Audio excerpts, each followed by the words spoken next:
DAV class 8 SST chapter है 2 natural resources land soil and water.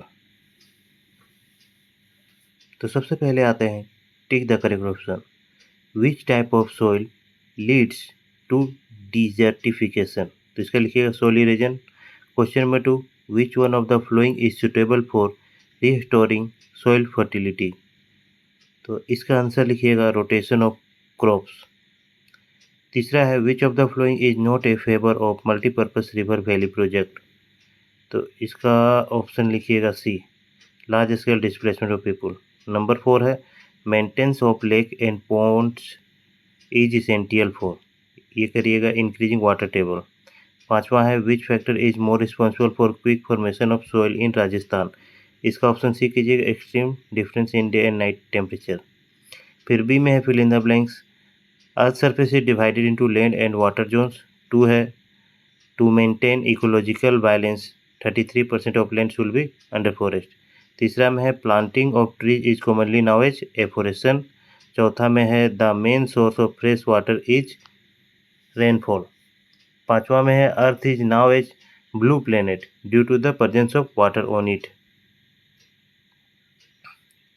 इसके बाद है राइट ए टेक्निकल टर्म लिखना है, ठीक है। तो पहला देखिएगा it is formed by decompose part of plants and animals. तो ह्यूमस लिखिएगा। दूसरा है the original rocks from which the soil is formed. तो पेरेंट रॉक। तीसरा है it is formed as a result of long continued weathering process of rock. इसका आप लिखिएगा सॉइल। चौथा है a project which serves various purpose at the same time. तो multipurpose river valley project. पांचवा है the process in which the top layer of the soil remove by the natural and human activities. तो इसका लिखिएगा soil इरेजन। इसके बाद D part आते हैं, क्वेश्चन आंसर है why is soil consider an important resources, give 3 reason. तो इसका आंसर लिखिएगा soil is considered an important resources because, पहला point, it is very important for growth of plants. दूसरा it gives shelter to insect and animals. तीसरा लिखिएगा soil is use for making bricks. This question में to highlight any 3 causes of soil erosion. तो लिखिएगा the 3 causes of soil erosion are deforestation, mining, overgrazing of animals.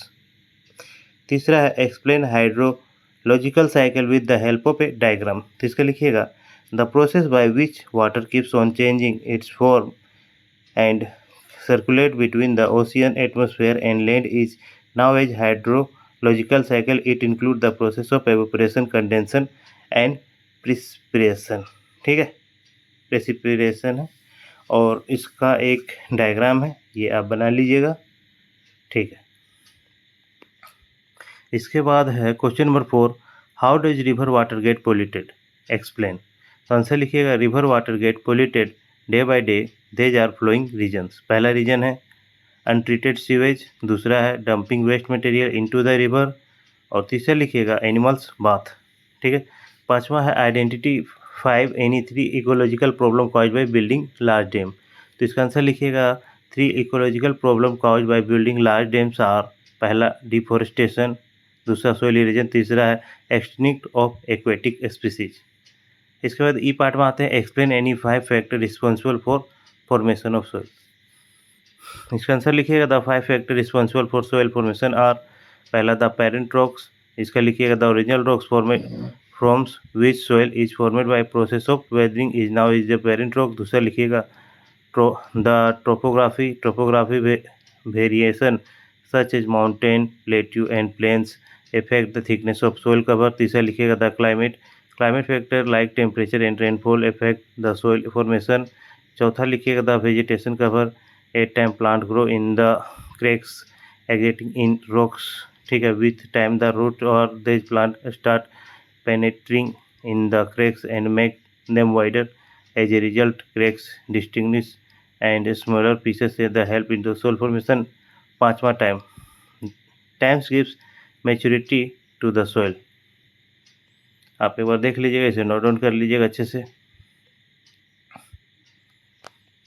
Question number 2 है, इसमें बोल रहा है कि what is the mean by land use pattern, why is important to study the land use pattern, list the factor influencing the utilisation of land. इसका answer लिखिएगा land is use for various purpose such as cultivation of crops, building of houses, construction of road and railways, grazing of animals, etc. This is commonly now as a land use pattern. The study of land use pattern is important to economics planning of nature. It helps assess shortcoming in the land utilization. The factor influence the utilization of land are climate, relief future, water bodies, and soil.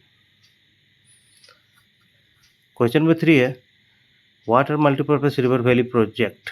ठीक है, name any two such project, list the main objective of a multipurpose river valley project. इसका answer लिखिएगा the multipurpose river valley project is a river project in which a dam is constructed across the river for storing water. Two projects are the Damodar River Valley Project and Hirakund Dam.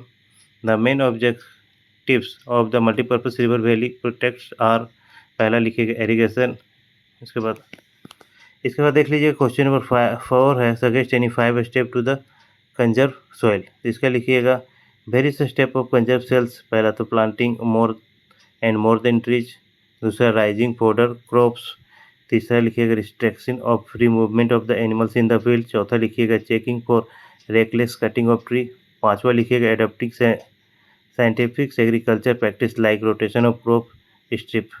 ठीक है, पांचवा लिखिएगा suggest any 5 method to the conserve of water. तो इसका answer लिखिएगा the various method of the conservation of water are. First लिखिएगा the water harvesting is one of the method of the saving surface run off. दूसरा लिखिएगा the rain water can be impounded by making dams across the river। तीसरा लिखिएगा water can be saved by adapting modern method of irrigation like drip of trickle irrigation। चौथा लिखिएगा the demand of water for industry can be met by the recycled water। पांचवा लिखिएगा water can be conserved by educated the people so that they do not waste of fresh water। मिलते हैं इस video में। जय हिंद, जय भारत।